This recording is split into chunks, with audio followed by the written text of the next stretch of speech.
Oi! Já que hoje é Halloween, eu vou responder a book tag Criaturas da Noite, que eu vi lá no canal da Rô, do Biblioteca da Rô, que viu no canal da Maria Angélica, do Vamos Ler, e que viu no canal da Katie Tastic. No box da descrição vou deixar o link do vídeo da Rô, da Maria Angélica e também da criadora da tag, a Katie. E aí são 10 criaturas da noite e a gente fala um livro aí relacionado a essa criatura. A primeira criatura é vampiro, e aqui eu vou falar de um livro que ele é incrível e fala de vampiros de uma maneira bastante diferente, que eu gostei bastante, que foi Noturno, do Guilherme Del Toro e do Chuck Hogan. Essa história já começa bem tensa, com um avião que pousa em um aeroporto e fica lá no meio da pista, todas as luzes desligadas e ninguém fala nada. E aí eles começam a suspeitar de que algo bem sinistro aconteceu dentro desse avião e até mesmo uma ameaça biológica, então eles acionam o pessoal que cuida disso e o protagonista do livro vai ser uma das primeiras pessoas a entrar lá no avião para ver o que está acontecendo. Mas é muito legal essa coisa assim de vampiro como um vírus e de que vai passando para as pessoas e como isso funciona. E também uma das coisas mais legais é a questão de uma consciência coletiva desse vírus entre todas as pessoas contaminadas. E aí fica muito interessante ir acompanhando as pessoas que estão se transformando, as pessoas já transformadas e as pessoas fugindo. A próxima criatura é lobisomens, e aqui não tinha como não falar da série dos Lobos de Mercy Falls, da Meg Stiefvater.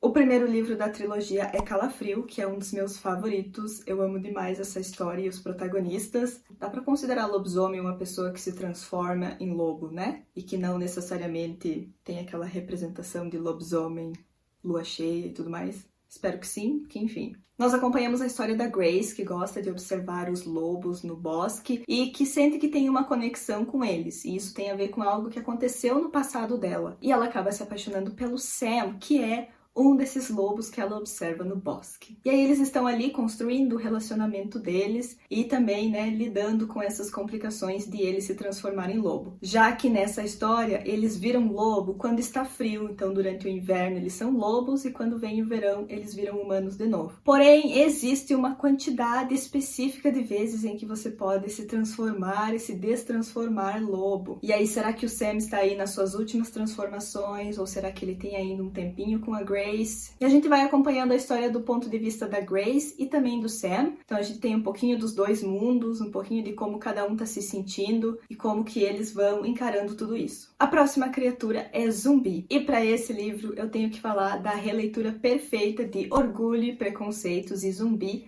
do Seth Grahame Smith.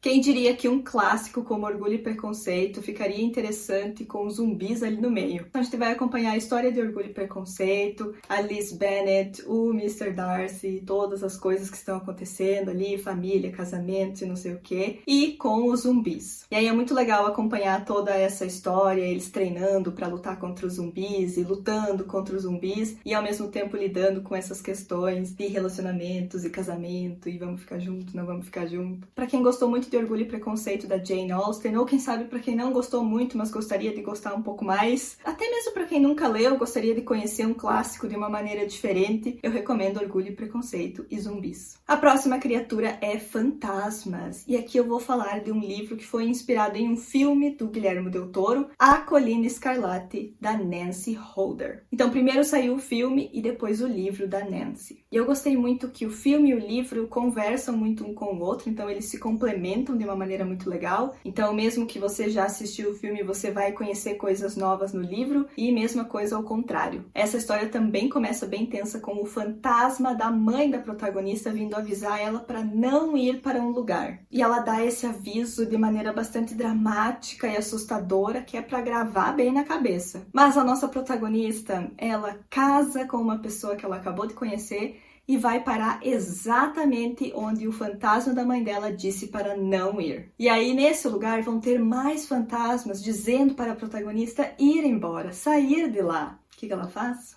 Ela fica. Mais que um fantasma lhe dizendo para sair de um lugar, o que você faz? Você escuta o fantasma. Esse é o meu problema com livros e filmes de terror, é que são as piores decisões. Se eles fizessem ótimas decisões, não ia ter história, né? Mas enfim. As próximas criaturas da noite são bruxos ou feiticeiros. E aqui eu fiquei em dúvida se eu falava mais uma vez de um livro favorito que sempre aparece em book tags, ou se eu falava de outro. E aí eu decidi que eu vou falar de dois, porque eu não consigo não falar de um favorito. Se você acompanha o Xícara Quente já há algum tempo, você já ouviu falar sobre Prisioneiros do Inverno, da Jennifer McMahon, que é o meu livro favorito de suspense. Nessa história, nós acompanhamos uma cidade que é assombrada pelo fantasma de uma bruxa. E aí, quando as pessoas vão pro bosque e nunca mais voltam de lá, eles dizem que foi a bruxa que pegou as pessoas. Mas a protagonista da história não acredita muito nessas histórias, ela acha que não tem fantasma nenhum, que é as pessoas que se perdem lá. Mas um dia é a mãe dela que não volta mais do bosque. E aí ela vai ter que investigar isso daí, esse fantasma, essa bruxa, o que tá acontecendo. E o outro livro é Bruxa da Noite, da Nora Roberts, que é o primeiro de uma trilogia dela de irmãos bruxos. Eu gostei muito do primeiro livro, que a gente vai acompanhar a personagem principal, entendendo mais dos poderes dela como bruxa, dessa herança que ela tem, e também, é claro, encarando aí uma grande ameaça à família dela. A próxima criatura é fadas. E aí eu percebi que eu não li muitos livros com fadas, porém eu lembrei que o meu autor favorito, Terry Pratchett, tem um livro só sobre fadas madrinhas, que é Quando as Bruxas Viajam. Nesse livro nós vamos acompanhar a Margaret, que é a mais jovem das três bruxas, que herdou uma varinha de condão. Mas ela é bruxa, então ela não entende muito dessa coisa de ser fada madrinha, e aí então elas vão viajar para que ela possa conhecer algumas fadas madrinhas e entender um pouco desse ofício e ver se ela quer fazer alguma coisa sobre isso, se ela vai honrar essa varinha de condão que ela ganhou. A próxima criatura da noite é demônios, e aqui eu nem preciso pensar muito sobre. Eu sei que eu não li muitas coisas sobre demônios. Evitar terror é um lema de vida. E aí eu queria falar sobre um livro, mas eu percebi que se eu falasse dele, seria spoiler. Então, mais uma vez, quem me salva é Terry Pratchett. E eu vou falar sobre Eric.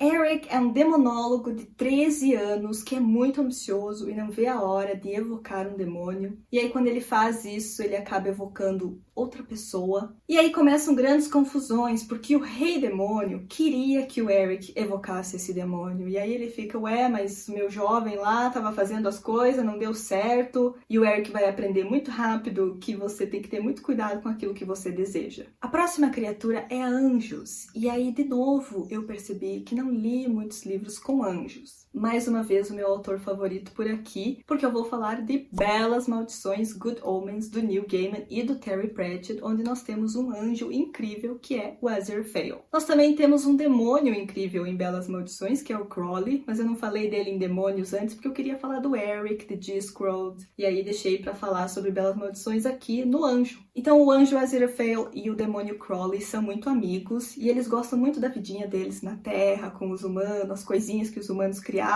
e eles ficam sabendo que o anticristo está para vir e que vai acabar tudo, e eles não querem isso. Então eles começam a bolar um plano aí para roubar o anticristo, para que ele não acabe com tudo. Mas tem muitas pessoas com muitos planos para esse anticristo, e aí vai começar uma grande confusão. As próximas criaturas da noite são alienígenas. E aqui eu vou falar sobre Temporada dos Ossos, da Samantha Shannon, onde eles não são chamados no livro, ali na história, como alienígenas, porém eles são de outro mundo, então eles são, né? Não que você precise ser de outro mundo para ser alienígena, né? Até porque você pode ser alienígena no seu próprio mundo, mas enfim. Nessa história nós acompanhamos pessoas que têm poderes de clarividência, mas que não são bem vistas por ter esse poder, então elas têm que esconder isso. E existem essas pessoas de outro mundo que gostam muito desses poderes e querem que eles usem os poderes, mas é claro que para trabalhar para eles. A Paige, a personagem principal, tem esse poder de clarividência, ela é como uma caminhante de sonhos e ela um dia é sequestrada e levada até essas pessoas do outro mundo para trabalhar para eles. E a última criatura da noite é humanos com superpoderes. Em um primeiro momento eu pensei, eu li muitos livros sobre pessoas com superpoderes, e aí depois eu comecei a olhar melhor para os livros e pensar,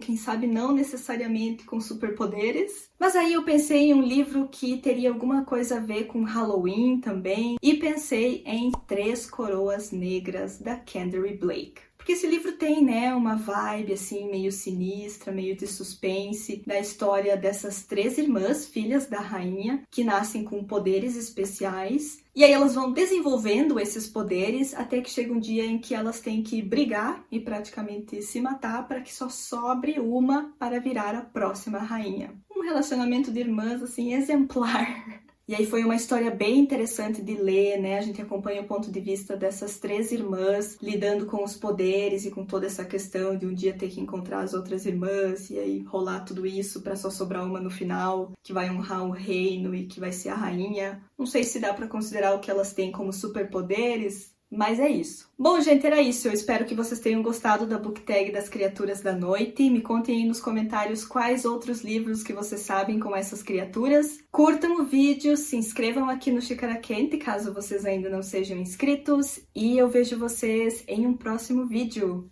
Tchau!